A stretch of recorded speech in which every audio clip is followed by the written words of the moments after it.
A bride stands before her wedding guests, glass in hand, radiating a joyful glow. Her white gown is perfect. Her smile is dazzling, and her hand rests lovingly on her pregnant belly. Her new husband, a handsome billionaire, looks on with adoration. Everyone raises their glass for a toast to the happy couple. But the words that come out of her mouth are not words of love. They are words of calculated revenge, designed to shatter the perfect illusion she just created. This isn't a story about a fairy tale wedding. It's about the devastating speech that exposed a breathtaking betrayal and one woman's incredible fight for her future. The air in the Sterling's Hamptons estate was thick with the scent of white roses and old money. For Amelia Davenport, it was the scent of her future, a future that seemed as meticulously planned and flawlessly executed as the wedding rehearsal taking place on the sprawling oceanfront lawn. Everything was perfect, almost too perfect. Her fiancé Liam Sterling was the epitome of perfection. Heir to the Sterling real estate empire, he possessed the kind of easy charm and chiseled good looks that made boardrooms and bedrooms surrender with equal swiftness. They had met at Columbia University, he the charismatic business major, already managing a piece of his father's portfolio, and she the fiercely intelligent architecture student with dreams of reshaping the New York skyline. Theirs was a storybook romance, a whirlwind of rooftop dinners, spontaneous trips to Florence, and quiet Sunday mornings in their Park Avenue penthouse that felt more real than any of the glitter. When Liam had proposed 6 months ago, he'd rented out the entire top floor of the Rockefeller Center, filling the observatory with 1,000 candles. Kneeling before her with the New York City lights twinkling below, he had presented her with a diamond that seemed to hold all the stars in its facets. Amelia, a woman who built her life on solid foundations and logical plans, found herself swept away by the sheer unapologetic romance of it all. 2 months later, the discovery of her pregnancy had cemented their perfect picture. Liam was ecstatic. The Sterling family, particularly Liam's formidable father, Richard Sterling, had shifted from polite approval to enthusiastic embrace. Amelia wasn't just a suitable wife anymore. She was the vessel for the next Sterling heir, the continuation of a dynasty. Richard, a man whose smile never quite reached his cold, calculating eyes, began calling her "my dear," a term of endearment that felt more like a brand of ownership. Now, with the wedding just 2 days away, Amelia stood beside her best friend and maid of honor, Chloe Parker, watching the sunset paint the Atlantic in shades of pink and gold. "Can you believe it?" Amelia whispered, her hand resting on the gentle swell of her stomach. "Everything is exactly how we dreamed it would be." Chloe squeezed her arm, her bright, reassuring smile a constant fixture in Amelia's life. "You deserve all of it, Ames. Every last bit of happiness." Chloe had been her anchor since their first day of kindergarten, the sister she never had. She knew all of Amelia's secrets, had witnessed all her heartbreaks, and had been her most vocal cheerleader in her relationship with Liam. Chloe had helped plan every detail of the wedding, from tasting cakes to choosing the blush-colored dresses for the bridesmaids. Her loyalty was one of the bedrock certainties of Amelia's life. The rehearsal went off without a hitch. The choreographed walk down the aisle, the exchange of mock vows, the polite laughter at the officiant's jokes. It was a flawless performance. Later, as guests mingled on the stone terrace, sipping vintage champagne, Amelia felt a profound sense of peace settle over her. This was it. This was her forever. She watched Liam across the lawn, schmoozing with some of his father's business associates. He caught her eye and gave her a private, heart-melting smile. It was a smile that said you and me against the world. It was the smile that had made her fall in love with him. But as the evening wore on, a tiny discordant note was struck. Amelia was heading back inside to retrieve her shawl when she saw Liam step away from the crowd, his back to her, his cell phone pressed to his ear. His posture was tense, his shoulders hunched in a way that was jarringly out of place with the relaxed joy of the evening. She couldn't hear the other side of the conversation, but she heard his low, urgent whisper. "Just be patient," he hissed into the phone. "Everything is going according to plan." A pause. "No, don't worry, I'll handle it. She won't suspect a thing. I promise." He ended the call and turned his face momentarily clouded with an emotion Amelia couldn't decipher before it was wiped clean, replaced by his usual charming smile when he saw her. "Hey, you," he said, striding over and wrapping his arms around her waist. "Getting cold?" "Who was that?" Amelia asked, trying to keep her tone light casual. Liam didn't miss a beat. "That was the jeweler," he said smoothly, kissing her forehead. "About your wedding gift. They were having an issue with the engraving, but I sorted it out. I swear you try to plan one little surprise." He rolled his eyes playfully, the perfect picture of a doting fiancé, frustrated by minor logistics. Relief washed over Amelia so potent it made her feel foolish. Of course. A surprise gift. It made perfect sense. She was being paranoid, letting the stress of the wedding get to her. She leaned into his embrace, inhaling the familiar, expensive scent of his cologne. "You spoil me," she murmured. "You deserve to be spoiled," he replied, his voice a low, convincing purr in her ear. "You and our baby." She believed him. She wanted to believe him more than anything in the world. But as he led her back toward the glittering party, the echo of his words on the phone. "She won't suspect a thing," played on a quiet loop in the back of her mind. It was a tiny crack in the flawless facade of her perfect life, too small to see clearly, but just big enough to let the cold in. The faint unease from Liam's phone call lingered with Amelia. Into the next day, a persistent hum beneath the symphony of final wedding preparations. She tried to dismiss it as bridal jitters, the natural anxiety that comes with such a life-altering event.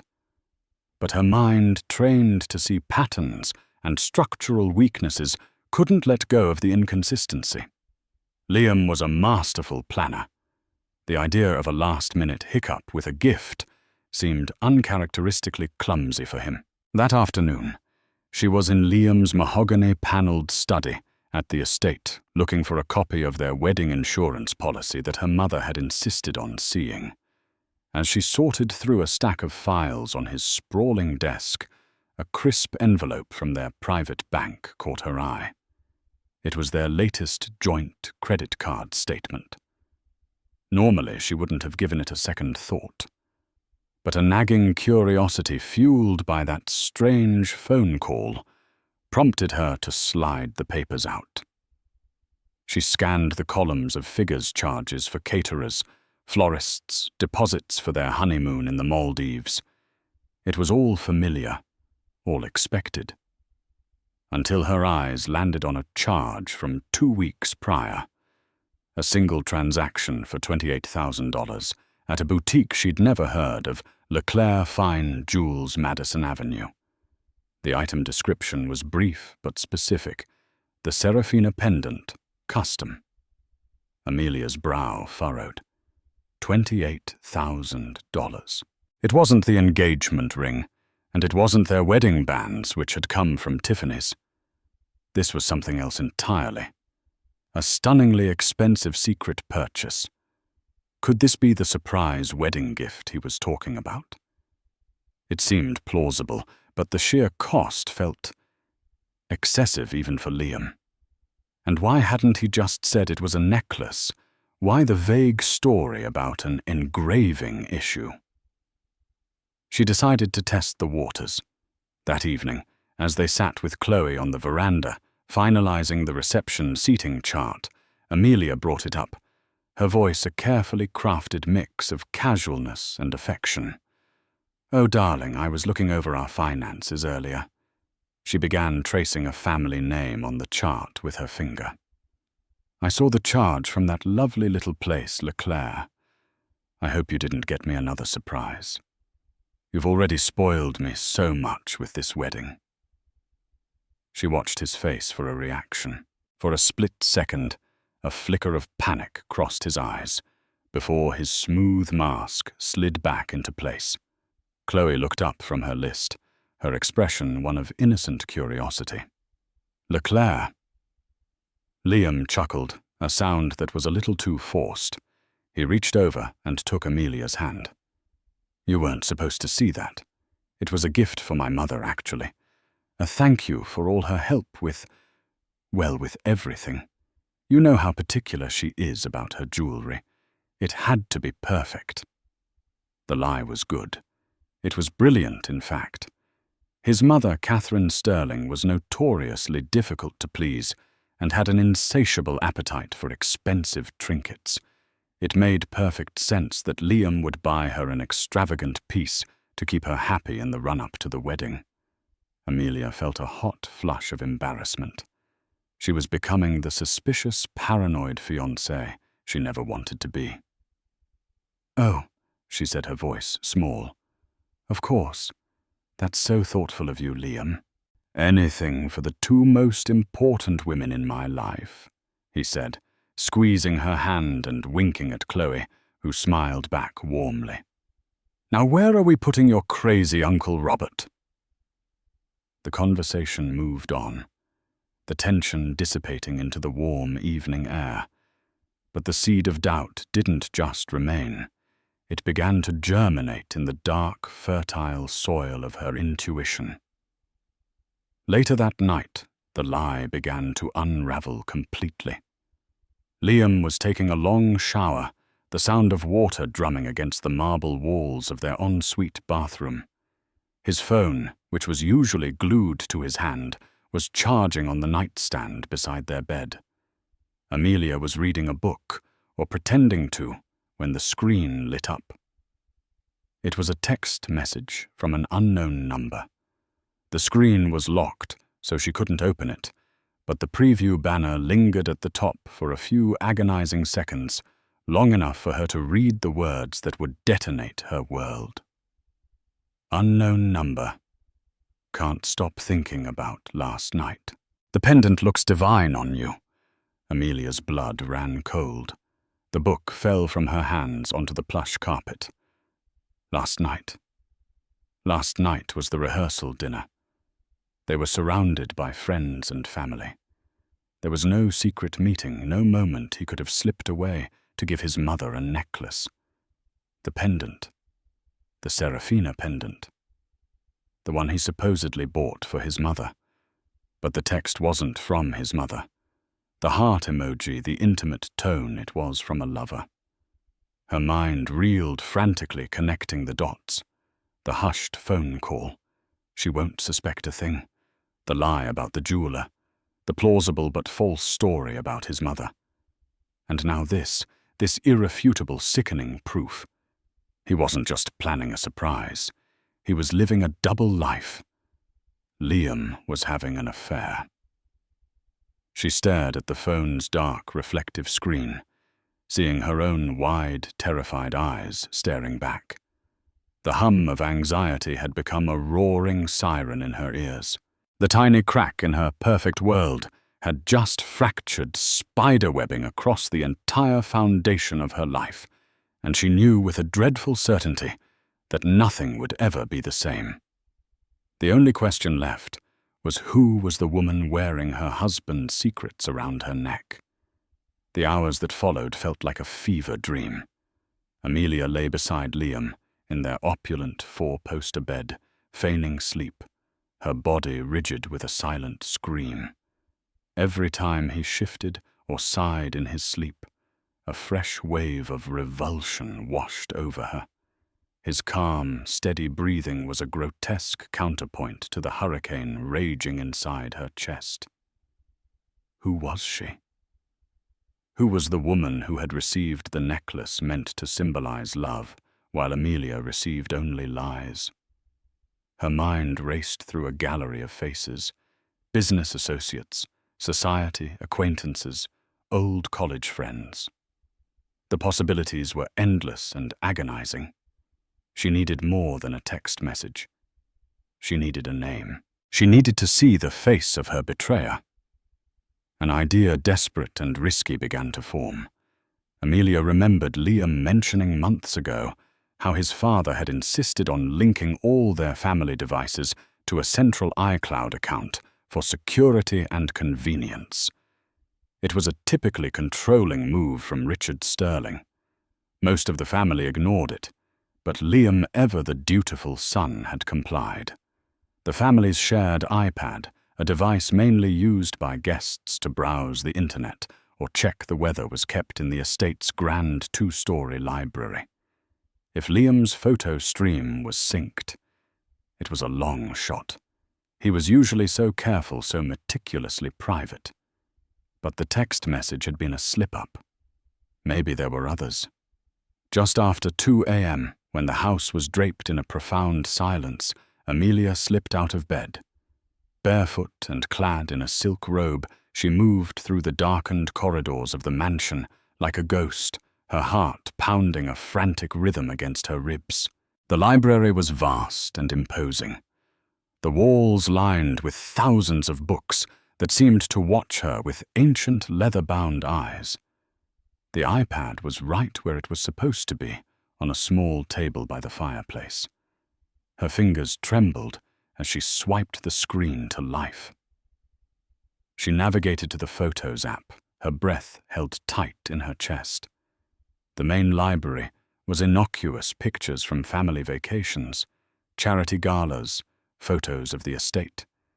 It was a curated collection of the Sterling family's public perfection. Disappointment began to set in. Of course he would be too smart for this. Then she saw it. Tucked away at the bottom of the albums list, a folder that most people forget exists, recently deleted. Her blood turned to ice. With a shaking thumb, she tapped it open, and her world ended. It wasn't a stranger. It wasn't some anonymous woman from his office. The woman in the photos laughing intimately with Liam was Chloe, her best friend, her maid of honor, the person she loved and trusted like a sister.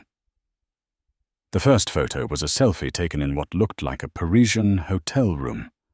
Chloe was wearing a slinky black dress, her head resting on Liam's shoulder. And there, glittering against her skin, was the Serafina pendant. Her smile was triumphant, possessive. Liam was looking at her with an unguarded adoration Amelia hadn't seen in years. Amelia's stomach lurched violently. She scrolled down her thumb, moving with a morbid, unstoppable momentum. Each new image was a fresh blade twisting in her gut. There were dozens.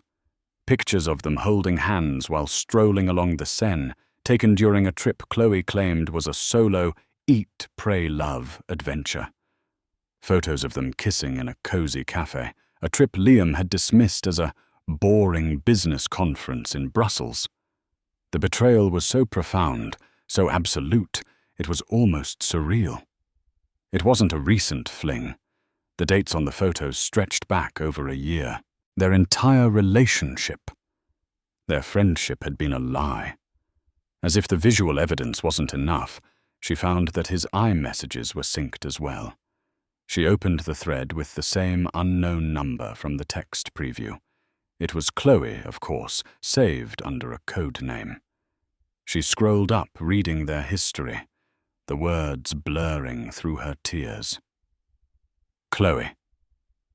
Is she getting suspicious at all? Liam. Not a clue. She's too blinded by the fairy tale. It's almost sad. Chloe. Just a little longer. Once you're married and the baby is here, Richard will sign over the new development fund. Then you can start the process of easing her out. Liam. The baby is a complication, but a useful one. It makes me look like a stable family man. Just have to manage the inconvenience for a while. Chloe. And I'll be right there by her side, helping my poor, overwhelmed best friend. It's perfect. The calculated cruelty, the sheer venom behind the words, stole Amelia's breath. They weren't just cheating. They were running a long con. They were using her love, and their unborn child as pawns in a sick game to secure Liam's inheritance. Her pregnancy wasn't a joy to them. It was a useful complication, an inconvenience to manage. A guttural sob escaped her lips, raw and wounded. She quickly stifled it, pressing a hand to her mouth. She couldn't break down. Not here. Not now. A cold, diamond-hard rage began to replace the shattering grief. They thought she was a fool. They thought she was a pawn.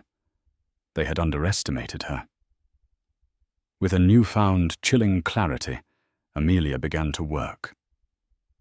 She methodically airdropped every single photo, every incriminating screenshot of their text messages to her own phone and a secure cloud account. She created a hidden folder, a digital arsenal of their deceit. Then she triple-checked that the files were transferred before permanently deleting every last trace from the iPad's recently deleted folder and clearing its cache. She covered her tracks perfectly. She placed the iPad back on the table exactly as she had found it.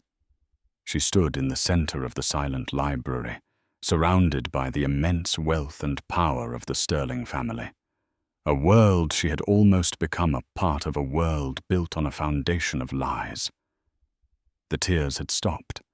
Her heartbreak had crystallized into something else, something cold and sharp and dangerous. It was resolve. They had planned to destroy her life quietly, to ease her out. Once she had served her purpose. But Amelia would not be eased out. She would not go quietly. They wanted a show. She would give them one they would never forget. The morning of her wedding day dawned bright and clear, a picture-perfect sky that felt like a personal insult.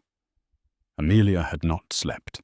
She had sat in an armchair by the window, watching the stars fade the evidence of Liam and Chloe's betrayal burning on her phone screen, searing itself into her memory. The shock had receded, leaving behind a strange and terrifying calm. She was no longer a victim drowning in grief. She was an architect designing a demolition. The bridal suite was a flurry of activity. Hairstylists, makeup artists, and bridesmaids buzzed around their cheerful chatter, a grating noise against Amelia's silent fury. Her mother Eleanor fussed over her, her eyes misty with love and pride. Then Chloe arrived. She burst into the room, holding a tray of mimosas, her face a perfect mask of joyful excitement. "For the beautiful bride," she chirped, her eyes sparkling. "Are you nervous? You look a little pale." Amelia met her gaze in the mirror. She saw the lie reflected there, clear as day. The fake concern, the practiced smile. The woman who had held her hand through every crisis was the crisis. Amelia felt a surge of nausea so intense she had to grip the edge of the vanity. "Just pre-wedding jitters," Amelia replied, her voice steady, a marvel of self-control. She even managed a small, tight smile. Nothing a mimosa won't fix. Watching Chloe interact with the other bridesmaids, laughing and sharing stories about their long friendship, was a masterclass in deception. She saw the subtle ways Chloe would guide conversations away from Liam, the quick glances she'd shoot Amelia to feign solidarity. Every gesture, once a symbol of their bond, was now evidence of her treachery. Later, as she was zipped into her custom Vera Wang gown, an ethereal creation of silk and lace, she felt a profound sense of detachment, as if she were watching an actress prepare for a role. This dress wasn't for a marriage. It was a costume for the final act of a tragedy. Her father came to walk her to the ceremony. Seeing the undisguised love in his eyes was the hardest part. He was so proud, so happy, that his daughter had found what he believed to be a great love. The guilt of what she was about to do to this beautiful, hopeful day warred with the righteous anger that fueled her. But then she thought of the texts. She's too blinded by the fairy tale. It's almost sad. The condescension, the cruelty, it solidified her resolve. This wasn't just about her broken heart anymore. It was about her child. She would not bring her baby into a world built on such a toxic foundation. She would not allow her child to be raised by a man who called them an inconvenience and a woman who saw them as a pawn. Her plan, which had formed in the dark, lonely hours of the morning, was audacious and terrifying. A simple quiet cancellation was not enough. It would allow them to control the narrative, to paint her as an unstable emotional woman who got cold feet. They would whisper that the pregnancy had made her irrational. No, they did not deserve the dignity of a private fallout. They had built this elaborate stage for their triumph. She was going to use it for their public execution.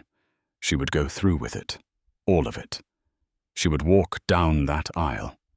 She would stand at that altar across from the man who had systematically dismantled her heart. She would look into his eyes and say her vows. She would let him place a ring on her finger and become, for a few short hours, Mrs. Amelia Sterling. And then, when they were at the pinnacle of their success, when the contracts were signed by the power of their union and the Sterling legacy was seemingly secure, she would take the microphone. In her bridal clutch, alongside a tube of lipstick and a lace handkerchief, was a small USB drive. On it was a file containing every photo, every screenshot, every piece of their sordid affair. She had already spoken to her tech-savvy cousin Mark, who was managing the slideshow for the reception, giving him a vague story about a special video surprise for Liam. He'd promised to have it ready to play at her signal. As she took her father's arm, the string quartet began to play. The heavy oak doors at the back of the ceremony garden swung open, revealing the sea of expectant faces. Her gaze swept over them. Friends, family, all here to witness a lie. Her eyes found Richard and Catherine Sterling in the front row, their expressions smug and satisfied. And then she saw Liam standing at the altar, a perfect, handsome groom, waiting for his sacrificial bride. Amelia took a deep breath, smoothed down her gown, and began her long walk down the aisle. Her heart wasn't beating with nervous love. It was beating like a war drum. The walk down the aisle was the longest 100 yards of Amelia's life. With every step on the rose-petal-strewn path, she felt the weight of hundreds of eyes upon her. They saw a radiant, blushing bride, a woman on the precipice of her happily ever after. They didn't see the steel in her spine or the storm gathering behind her serene smile. Her father squeezed her arm gently. "I'm so proud of the woman you've become, Amelia," he whispered, his voice thick with emotion. "He's a lucky man." "Thank you, Dad," she whispered back, the words catching in her throat. The sincerity of his love was a sharp pain amidst her cold resolve. As she drew closer, she focused on the scene at the altar.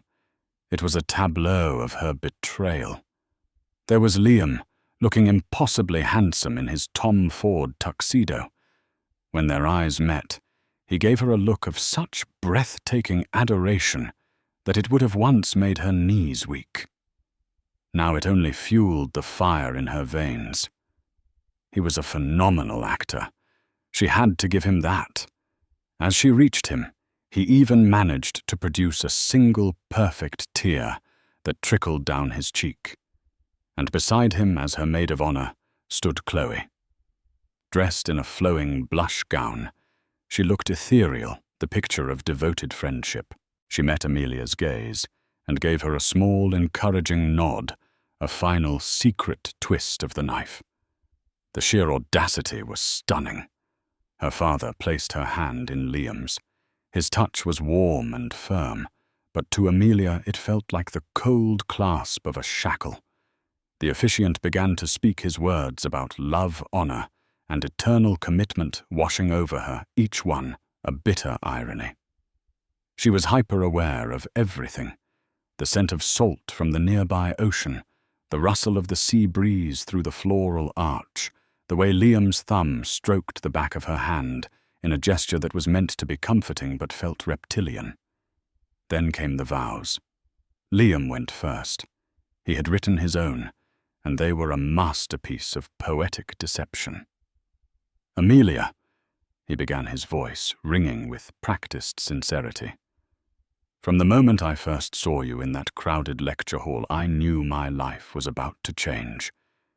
You are my compass, my anchor, and my greatest adventure. You challenge me. You inspire me. And with you I have found a home I never knew I was searching for. I promise to be your faithful partner, your confidant, and your fiercest protector.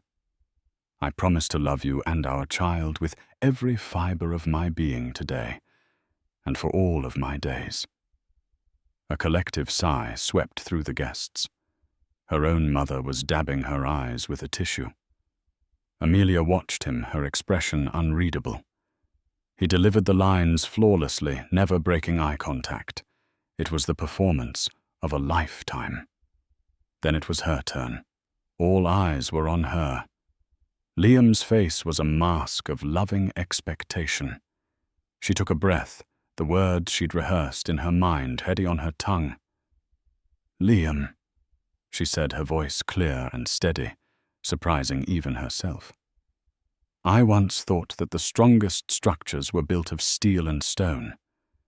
But you taught me that the truest foundations are built on trust and honesty." She paused, letting the words hang in the air. "I promise to honor you, to care for you, and to always, always value the truth above all else. I promise to give you exactly what you deserve." It was just ambiguous enough to pass as a traditional vow, but she saw a flicker of confusion in his eyes before he masked it with another smile. The officiant prompted them for the rings. The I do's were exchanged. "I do," Liam said, his voice booming with triumph as he slid the diamond band onto her finger. For him, this was the finish line. The deal was sealed. The inheritance was secure.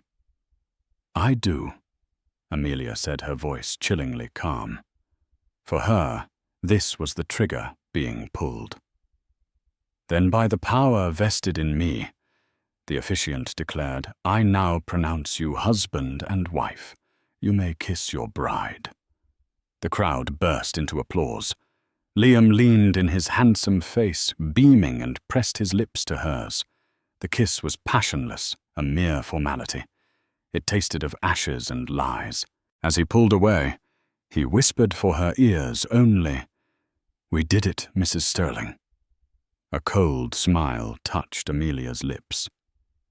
"Yes," she whispered back. "We certainly did." As they turned to face their cheering guests and walk back down the aisle, as husband and wife, Amelia felt no joy, no love, no hope.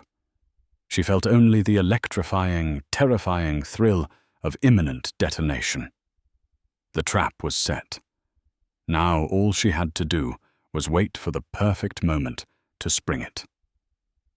The reception was a breathtaking spectacle of sterling wealth held in a grand ballroom with floor-to-ceiling windows overlooking the darkening Atlantic.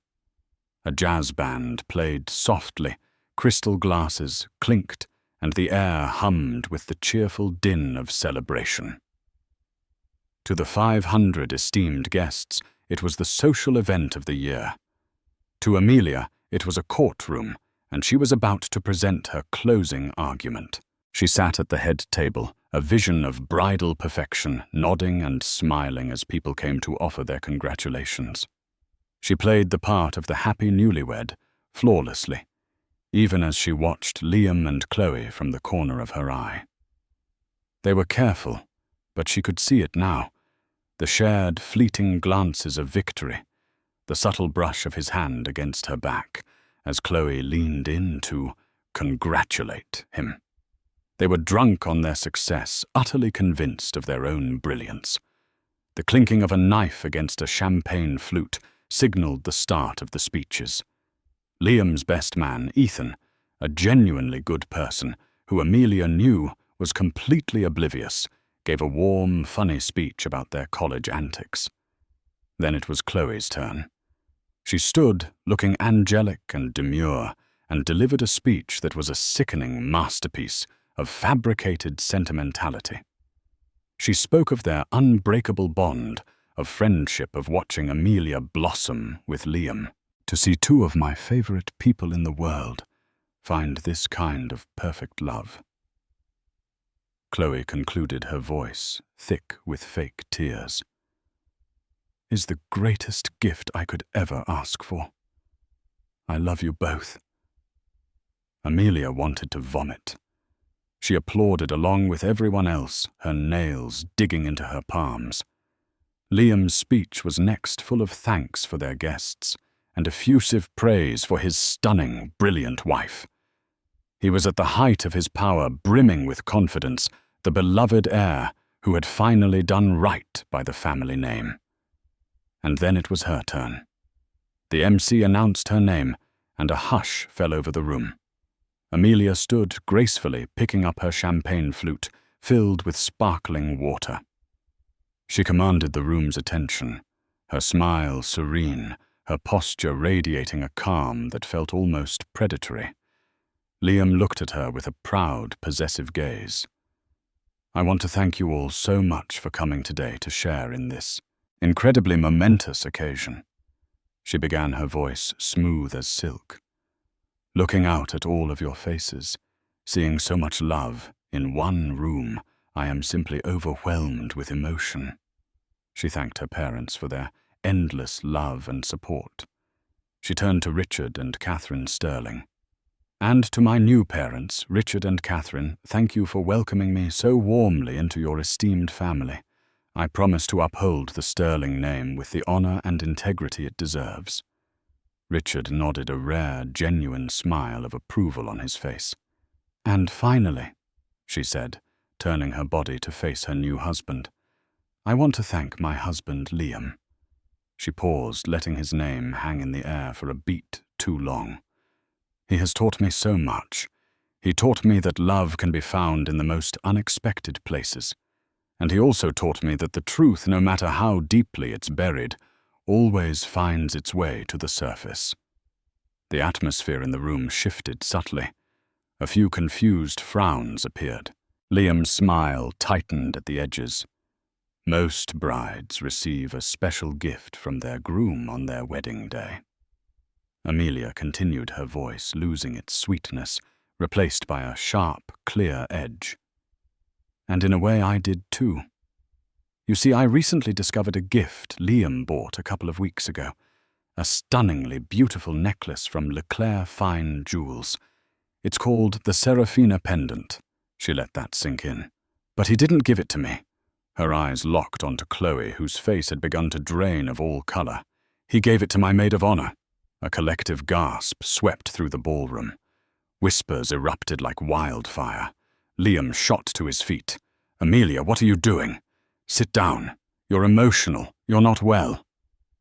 Oh, I'm perfectly well, Liam, she said, her voice like ice cutting through the rising chaos. In fact, I've never seen things more clearly. She raised her hand and pointed to the large projection screen behind the head table, which had been displaying a romantic slideshow of the couple. Mark, she called out to her cousin at the tech booth, her voice ringing with authority. "Could you please play the file I gave you, the one labeled The Real Fairytale?" Mark, looking confused but obedient, hit a key. The slideshow of smiling engagement photos vanished. In its place, a single high-resolution image filled the 10-foot screen for all 500 guests to see Liam and Chloe locked in a passionate kiss on a balcony in Paris, the Serafina pendant glittering at Chloe's throat. The room erupted. Shouts of shock and disbelief echoed off the walls. Catherine Sterling let out a small shriek.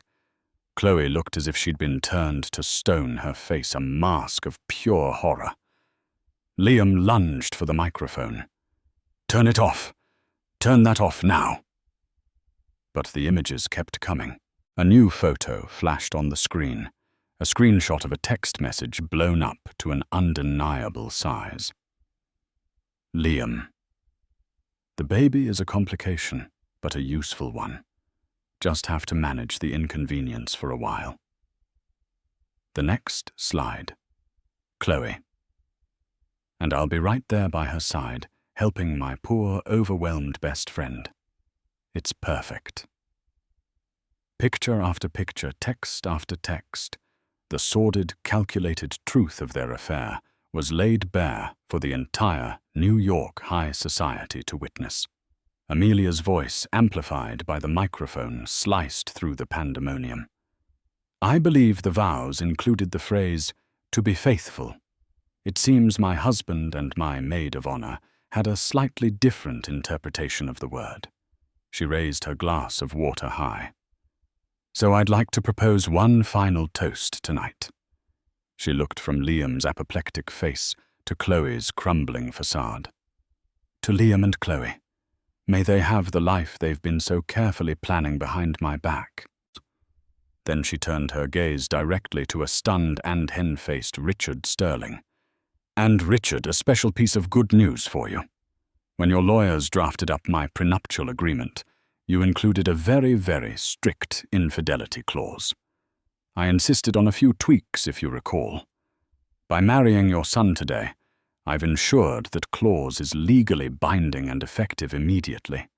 This entire wedding," she made a grand, sweeping gesture around the opulent room, "every flower, every guest's meal, every bottle of this vintage champagne, it's all on him, and my divorce settlement as stipulated for his flagrant premeditated infidelity will be 2.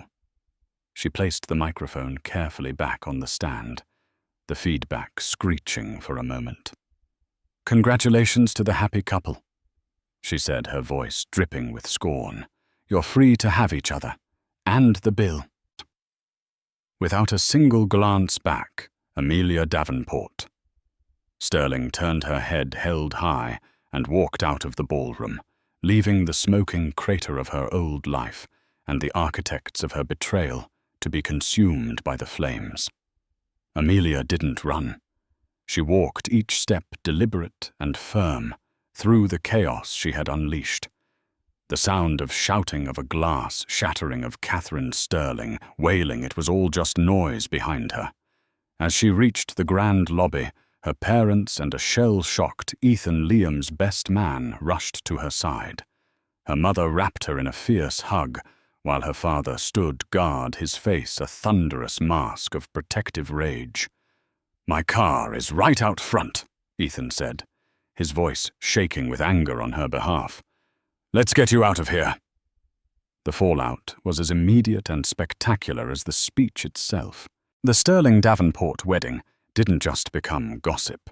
It became a legend, a cautionary tale whispered in every country club boardroom and charity gala in New York. The story went viral, propelled by dozens of smartphone videos taken by the stunned guests. Amelia was painted not as a victim, but as a warrior. Richard Sterling, a man whose entire existence was predicated on image and control, was publicly humiliated in the most thorough way imaginable. The damage to the Sterling brand was immense. Furious at his son, not for the affair, but for the sheer idiotic recklessness of getting caught and disgracing the family name. He acted swiftly and ruthlessly. Liam was disowned. The infidelity clause in the prenup, which Amelia's lawyer had made ironclad, was enforced to the letter. Not only was Liam financially cut off from the family fortune, but he was also legally responsible for the astronomical bill of the wedding he had used as a stage for his deceit. Overnight, he went from billionaire heir to a man drowning in debt and public scorn. Chloe became a social leper. She was fired from her job at a prestigious art gallery, kicked out of her social clubs, and abandoned by friends who didn't want to be associated with the scandal.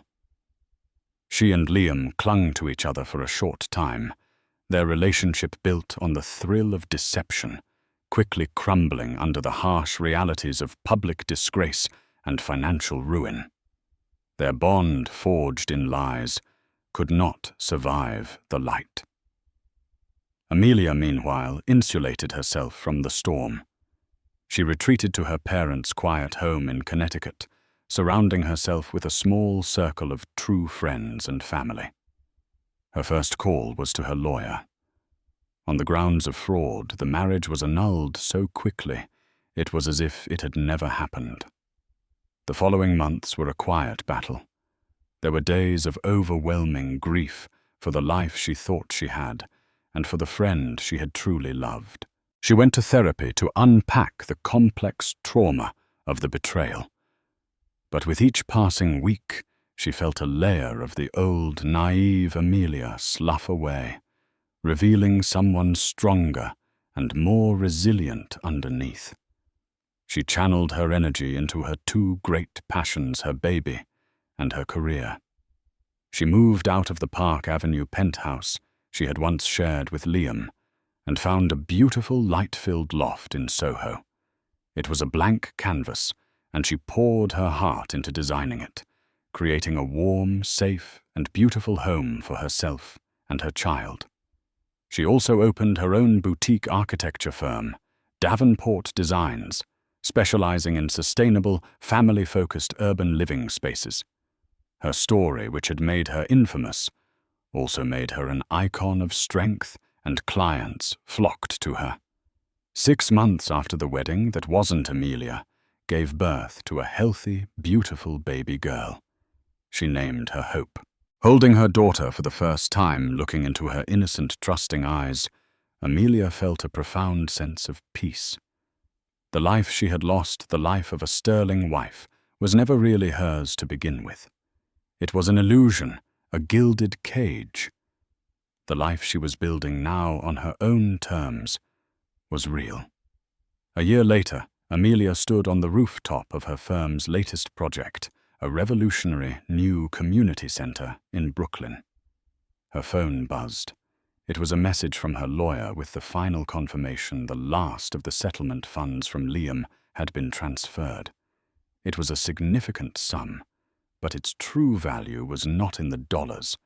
It was in the closure it represented. She was financially secure, but more importantly, she was free.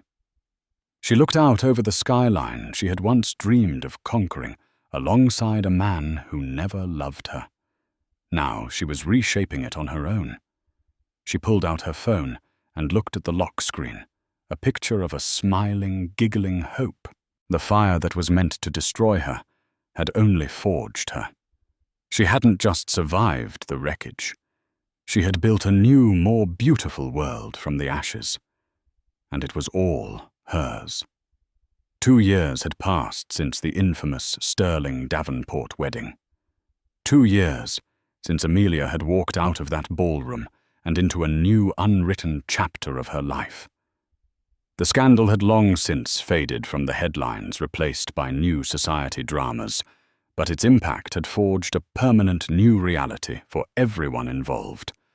For Amelia, that reality was one she had built with her own 2 hands. Davenport Designs was no longer a boutique firm. It was a celebrated name in New York architecture, renowned for its innovative and humane approach to urban spaces. Tonight she was being honored at the annual Architectural Guild Gala, receiving the prestigious Visionary of the Year award for her work on a non-profit community housing project. She stood at the podium, bathed in the warm spotlight, a picture of quiet confidence and elegance in a deep emerald gown. She looked out at the sea of admiring faces a world away from the hostile crowd she had last addressed in a ballroom like this one. A home is not just a structure of steel and glass, she said, her voice calm and resonant. It is a foundation. It is the safe space where we begin our stories. And I believe everyone, regardless of their circumstances, deserves a foundation built with dignity, integrity, and hope. Her speech was met with a thunderous standing ovation. As she returned to her table, clutching the heavy award, her phone buzzed with a message from her babysitter. A picture of her daughter Hope, a joyful 3-year-old with a paint-smeared face, fast asleep. A wide, genuine smile spread across Amelia's face. This was her victory. Not the public humiliation of her enemies, but this. The quiet joy, the meaningful work, the love for her child. Later in the evening, feeling warm from the champagne and the congratulations, she stepped out onto the terrace for a breath of cool night air. The gala was being held at a different venue, but the opulent setting, the crystal chandeliers, the clinking glasses, the distant sound of a string quartet was an unavoidable echo of the past. She decided to head home early to kiss her daughter goodnight. As she made her way to the cloakroom, she handed her ticket to an attendant, whose face was half hidden in the shadows of the dimly lit alcove. "It's a black wool coat, number 142, she said politely. The attendant stiffened. He didn't move for a moment, his head bowed. Then slowly he looked up. The face was gaunter, the eyes hollowed out and haunted the expensive charm replaced by a veneer of cheap desperation. But it was unmistakably him. Liam Sterling. He was wearing the ill-fitting standard-issue black vest of the event's catering staff. Amelia's breath caught in her throat. For a heartbeat, the floor seemed to drop out from under her. Then the shock was replaced by a profound, cold calm. He was just a man, a ghost from a life that no longer belonged to her. "Liam," she said, her voice even betraying no emotion. He flinched at the sound of his name from her lips. "Amelia," he rasped. His eyes darted around, terrified someone might see them talking. I didn't know you'd be here." "I was receiving an award," she stated simply. A fact, not a boast. He swallowed hard, his gaze falling to the floor. "I saw. Congratulations. You look good." The word sounded rusty, unused. "I need my coat, please," she said, keeping her tone professional. He fumbled for a moment before retrieving her coat from the rack. As he held it out, his hands trembled. He didn't let go. "Amelia, wait," he pleaded, his voice dropping to a desperate whisper. "I need you to know. I am so sorry. For everything. I was a fool. I was arrogant. I lost everything." "You didn't lose it, Liam," Amelia replied, her voice soft but firm, devoid of the anger that had once consumed her. "You gave it away. You made choices." Tears welled in his eyes. "She left me," he said, the words spilling out in a bitter rush. "Chloe. She was gone the second my father's lawyers called.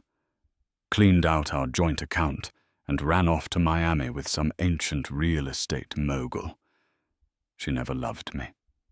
It was all about the money." Amelia felt a distant clinical pang of pity, not for him, but for the boy He might have been before the sterling name had poisoned him. "And you think your love for me was any different?" she asked, not needing an answer. "I think about you every day," he confessed, his voice breaking. "I think about what I destroyed, what we could have had. Our child, her name is Hope," Amelia cut in, her voice sharpening like a blade. "And she is my child. She is the best part of my life, a life you have absolutely no part in. You don't get to say her name." He recoiled as if struck. The truth of her words, of his complete and total irrelevance, hit him with the force of a physical blow. Amelia gently pulled her coat from his grasp and slipped it on. "I don't hate you, Liam," she said, looking at him one last time. It was the truth. Hate required energy, and he was no longer worth her energy. "To hate you, I'd have to think about you. And I don't." With that, she turned and walked away, leaving him standing in the shadows of the cloakroom, a relic of a past she had fully and finally escaped. She didn't look back. Half an hour later, she was home, tiptoeing into her daughter's room. In the soft glow of the nightlight, she watched Hope sleep, her small chest rising and falling. Peacefully, Amelia leaned down and pressed a gentle kiss to her forehead, inhaling the sweet scent of her child. The echoes of the ballroom were gone, replaced by the quiet, steady rhythm of a life built not on vengeance, but on love.